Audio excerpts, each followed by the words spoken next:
আচ্ছা, আমার মতো তোমাদেরও কি কারি পাতা ভীষণ ভালো লাগে? আমার তো খুব ভালো লাগে। আজ যেহেতু শনিবার স্কুল থেকে তাড়াতাড়ি ফিরে আসবো, তাই আজকে খেয়ে যাচ্ছি পোহা।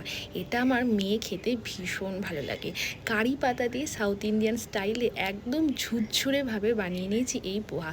আর মেয়েকে ওদিকে আমি পড়তেও বসিয়ে দিয়েছি। দুটো কাজ একসাথেই চলছে আর কি। তো এটা খেতে ভীষণ টেস্টি হয়েছিল এবং সেই সাথে হেলদিও। তো স্কুলে আমি চলে এসেছি আর এই দেখো আমাদের স্কুলের বট গাছটা কত সুন্দর লাগছে। বৃষ্টির জল পেয়ে আরও অনেক সবুজ হয়ে উঠেছে। তো আমি তাড়াতাড়ি বাড়ি ফিরে গেছি আর তারপরে মা আর মেয়ে দুজনে মিলে আজকে শুকনো জামা কাপড়গুলো ভাঁজ করছি। এই বেসিক শিক্ষাগুলোই আমি ওকে দিতে চাই যে যে কোনো কাজে মাকে দাম্মাকে বাবাকে হেল্প করো আর নিজের কাজ নিজে করতে শেখো। সেলফ ডিপেন্ডেন্সি হওয়া ভীষণ দরকার। তবেই ভবিষ্যতে কোনো কাজের প্রতি কোনো দিন বিরক্ত আসবে না। টাটা।